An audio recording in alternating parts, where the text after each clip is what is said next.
Welcome back to my channel, tempat di mana kita akan membahas semua hal di dalam kehidupan dan kita akan membawanya ke dalam kebenaran Tuhan.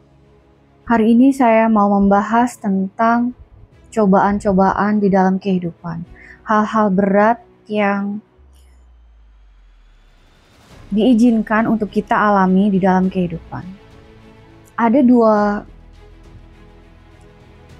saya menyebutnya jenis ketidaknyamanan yang diizinkan terjadi dalam hidup kita. Bagi anak-anak Tuhan yang taat, yang kita merasa bahwa kita lurus ada di jalan Tuhan, tetapi tetap diizinkan untuk mengalami hal-hal yang kurang menyenangkan. It's a test. Ini adalah sebuah tes atau ujian, sama seperti kalau kita sekolah, kita harus suka tidak suka, mau tidak mau, kita harus ikut ujian untuk naik kelas.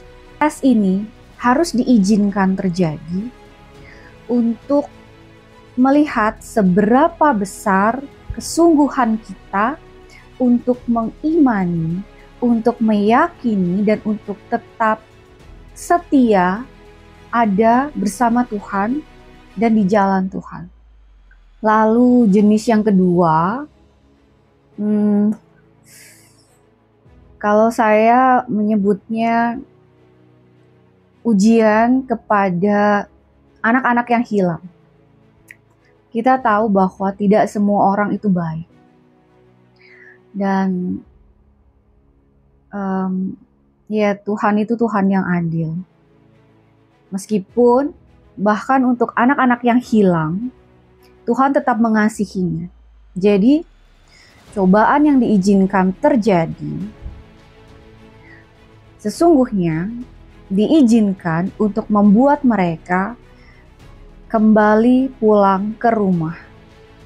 Ayat yang kita baca hari ini kita ambil dari Yohanes 15. Pokok anggur yang benar. Akulah pokok anggur yang benar dan Bapakkulah pengusahanya. Setiap ranting padaku yang tidak berbuah dipotongnya, dan setiap ranting yang berbuah dibersihkannya, supaya ia lebih banyak berbuah. Kita berhenti sampai di situ. Menarik sekali di ayat 1 dan ayat 2. Dikatakan ranting yang tidak berbuah dan yang berbuah. Sama seperti yang di awal saya katakan, orang-orang yang sudah di dalam Tuhan, dan yang satunya adalah anak-anak yang hilang. Untuk yang tidak berbuah, anak-anak yang hilang, yang sekarang sedang menyeleweng, yang sekarang sedang semaunya sendiri, hidup keduniawian, penuh dengan arogansi, materialistis, it's all about the world stuff, semua kedagingan. You mention it. Silakan sebutkan satu persatu. Banyak sekali. Ranting yang tidak berbuah akan dipotong. Dipotong itu semua hal yang membuat mereka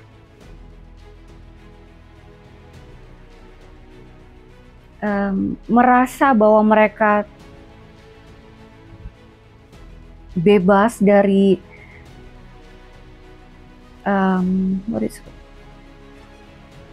judgment, bebas dari hukuman. Mereka merasa, I'm okay, my life is okay, everything is normal, I can do this, I can do that. Semua seolah-olah okay. Aku bebas melakukan ini, melakukan itu. Di titik Tuhan memotong, artinya Tuhan mengizinkan hidup mereka jatuh. Saya berusaha menyampaikan ini dengan kasih. Saya berupaya menyampaikan ini sesederhana mungkin untuk bisa dipahami dengan mudah. Supaya tidak ada kebingungan di dalam setiap ayat dan pengaplikasiannya dalam kehidupan kita. Kita ke ranting yang sudah berbuah, dibersihkannya. Dikatakan dibersihkan, sudah berbuah, namun dibersihkan supaya berbuah lebih banyak. Untuk kamu semua yang sudah hidup di dalam Tuhan, apapun yang kamu lakukan, yang kamu mengizinkan Roh Kudus untuk hidup di dalam kamu, melakukan semua kehendak Tuhan, tapi kamu merasa bahwa why this happen? Kenapa ini terjadi ke aku? Rasanya memang tidak nyaman ketika Tuhan itu harus memangkas. Sakit sekali. Saya harus bilang, ya sakit sekali. Kalau sesuatu di dalam hidup kita harus dipangkas, dibersihkan. Nah, sebagai anaknya Tuhan yang percaya bahwa Tuhan itu Bapa yang baik, kita harus tahu bahwa pemangkasan, pembersihan, pemotongan dilakukan untuk membuat kita semakin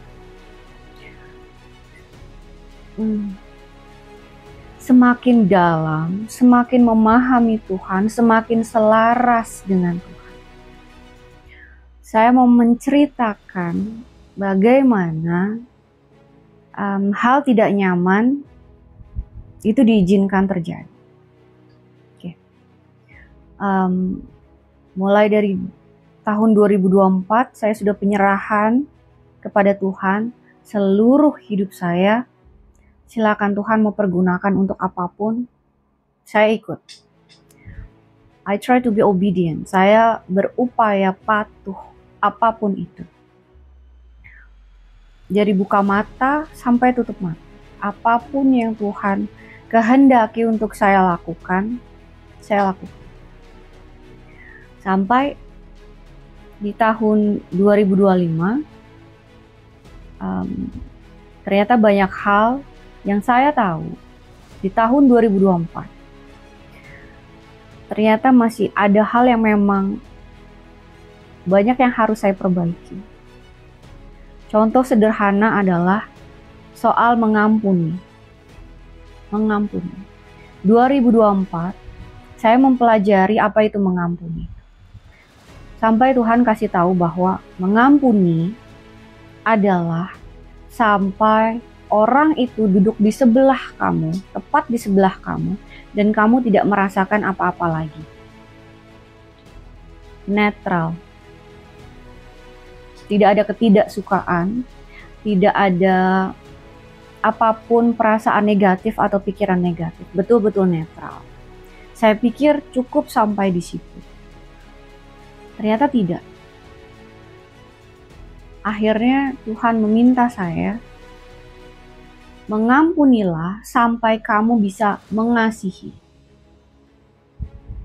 Mengasihi sampai bisa melayani.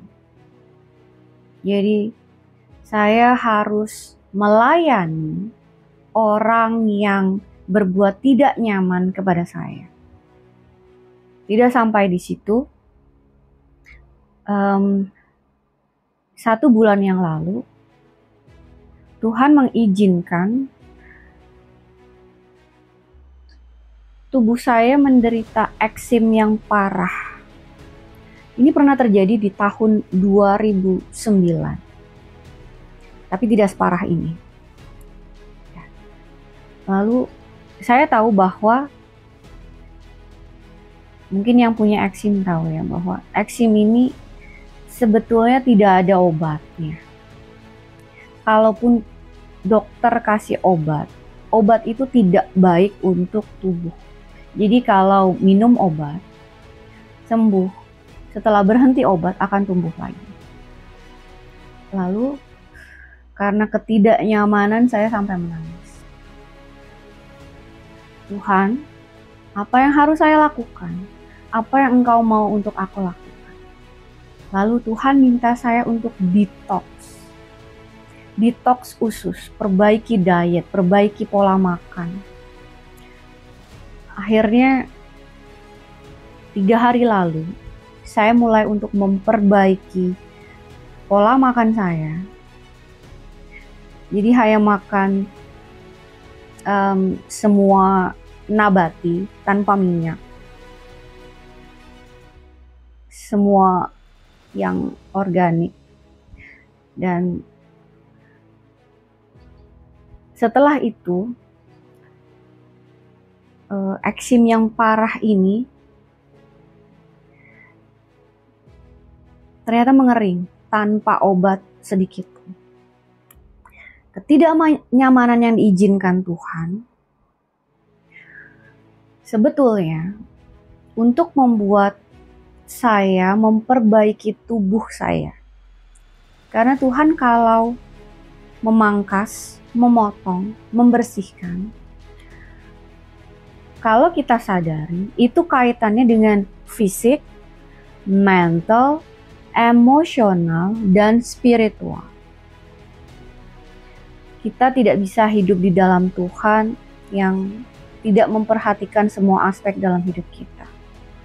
Video ini sebetulnya dibuat untuk menyadarkan kamu, siapapun yang melihat ini, diizinkan melihat ini, bahwa semua hal yang diizinkan terjadi dalam hidup kamu yang tidak nyaman adalah cara Tuhan memotong, memangkas, atau membersihkan kamu. Kita tidak punya pilihan lain. Saya ulangi, kita tidak punya pilihan lain selain untuk ikut di dalam jalannya Tuhan. Kita lanjutkan ayatnya.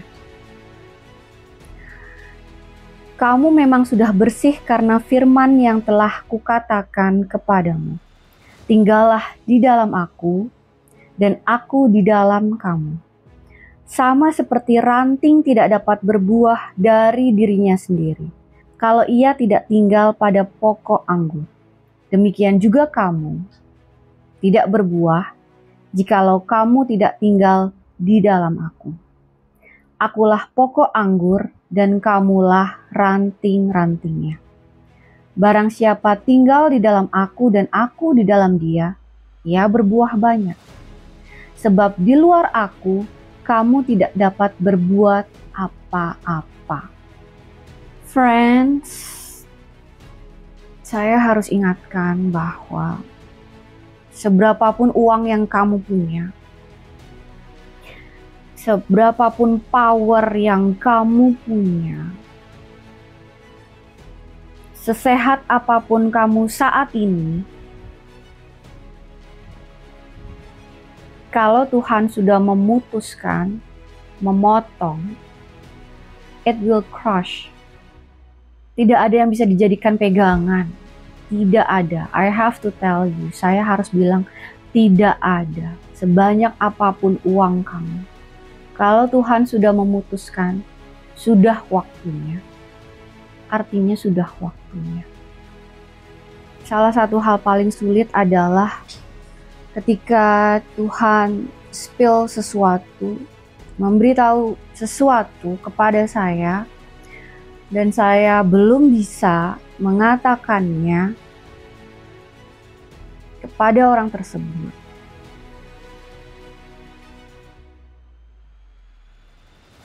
It's not easy. Ada seseorang yang diizinkan Tuhan untuk sakit.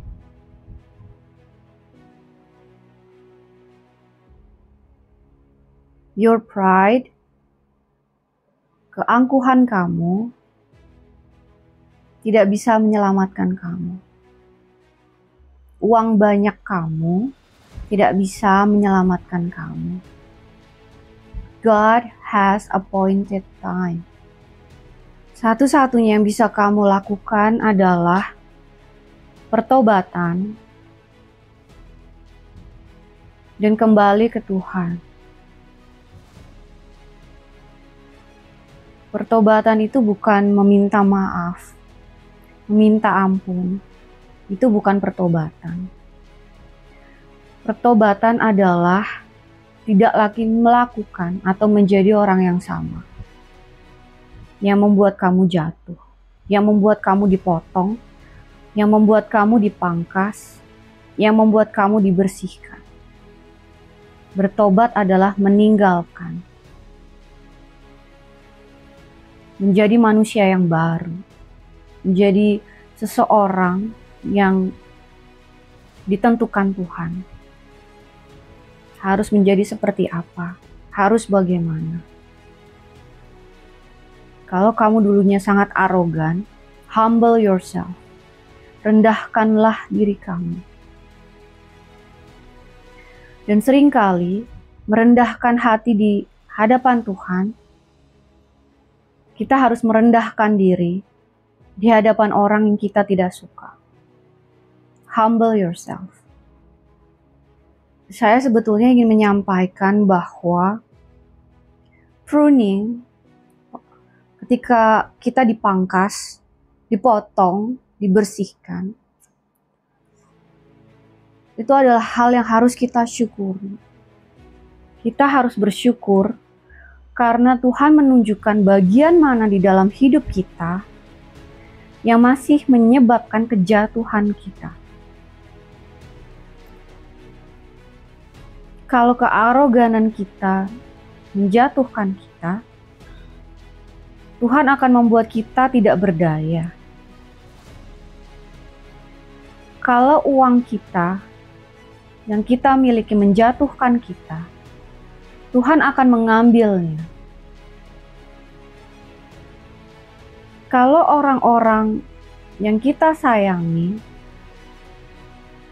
yang Tuhan tidak berkehendak, yang menjatuhkan kita, Tuhan akan mengambilnya.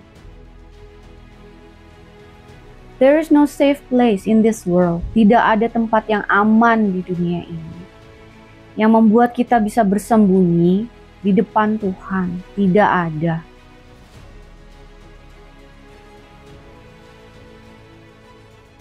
Humble yourself. Rendahkanlah diri kita di hadapan Tuhan. Ketika saya berbicara seperti ini juga saya mengingatkan diri saya sendiri untuk selalu merendahkan diri saya di hadapan Tuhan. It's for everybody. Ini untuk semua orang. Tuhan akan mengizinkan siapapun yang membutuhkan untuk mendengar ini. Kalau kamu melihat ini, jangan apapun yang kamu dengar atau lihat tentang Tuhan, jangan pernah berpikir, oh ya si A, si B, dia harus mendengar ini. No, it's for you. It's for you. Karena kamu yang diizinkan untuk melihat ini. Kalau mereka diizinkan Tuhan untuk melihat ini, mereka akan mendengarnya sendiri. Dimulai dari kamu. Karena mungkin dari perubahan kamu yang pertama berubah, kamu yang pertama dibersihkan, itu akan membantu mereka yang Tuhan belum izinkan untuk melihat ini. Saya akan membaca ayat selanjutnya. Barang siapa tidak tinggal di dalam aku, ia dibuang keluar seperti ranting dan menjadi kering. Kemudian dikumpulkan orang dan dicampakkan ke dalam api lalu dibakar. Jikalau kamu tinggal di dalam aku dan firman-Ku tinggal di dalam kamu. Mintalah apa saja yang kamu kehendaki, dan kamu akan menerimanya. Dalam hal inilah Bapa-Ku dipermuliakan, yaitu jika kamu berbuah banyak, dan dengan demikian kamu adalah murid-murid-Ku. Saya menyampaikan ini dengan kasih, supaya semakin banyak orang yang memahami Tuhan, kembali ke Tuhan, sehingga ketika Tuhan bekerja dalam hidup kamu semua, nama Tuhan semakin dipermuliakan. Glory to the Lord. Jangan pernah melihat your trials, ujian-ujian kamu, cobaan-cobaan kamu, sebagai sesuatu yang tidak baik, meskipun rasanya tidak nyaman, sakit. Tapi tentu saja, semua dilakukan Tuhan untuk kebaikan kita. Tuhan tuh tahu apa yang kita butuhkan. Kalau kamu dalam kesulitan ekonomi, jangan khawatir. Tuhan tidak tidur. Tuhan tidak berhenti bekerja. Kalau kamu merasa kesepian karena belum memiliki pasangan, jangan khawatir. Tuhan tidak tidur. Ia punya seseorang untuk kamu. Kalau kamu sedang memiliki masalah kesehatan, Tuhan kita adalah dokter yang paling luar biasa. Tapi apapun yang dipotong Tuhan, apapun yang dipangkas dan dibersihkan, bersihkanlah dulu sepenuhnya. Be aware, be conscious, sadarlah. Sadarlah dulu, lalu perbaikilah diri kita dulu. Tuhan mau aku seperti apa? Apa yang harus aku potong? Apa yang harus aku lakukan, Tuhan? Karena yang harus menghancurkannya adalah diri kita sendiri. Ketidaknyamanan adalah cara untuk Tuhan memberitahu di bagian mana yang harus kita benahi. Seperti eksim yang diizinkan Tuhan untuk terjadi, artinya Tuhan mau saya sehat betul-betul secara fisik. Saya tidak tahu Tuhan punya rancangan apa di depan untuk saya. Saya tidak tahu. Tapi ketidaknyamanan ini yang luar biasa. Dan saya tahu bahwa saya harus mendetoks usus saya demi kebaikan saya. Tuhan tahu yang di depan. Tuhan punya rancangan di depan. Yang artinya saya tidak boleh sakit. Dan cara ini harus dilakukan meskipun setelah itu makanan saya tidak seenak sebelumnya. Tapi saya menerimanya. Karena saya percaya Tuhan saya jauh lebih tahu daripada saya sendiri. Lalu bagaimana dengan kamu? Bagian mana di dalam hidup kamu yang sedang dipotong, dipangkas, dan dibersihkan Tuhan? Bagaimana kamu bekerja sama dengan Tuhan untuk menyempurnakan pembersihan itu? Saya tidak tahu, cuma kamu yang tahu. Dan percayalah, it's for your highest good, untuk kebaikan kamu. Semoga ini bisa menjadi awal mula perubahan hidup kamu. Physically, mentally, emotionally, spiritually. Video singkat ini semoga bisa membantu kamu dan merubah hidup kamu. Thanks for watching. God bless you.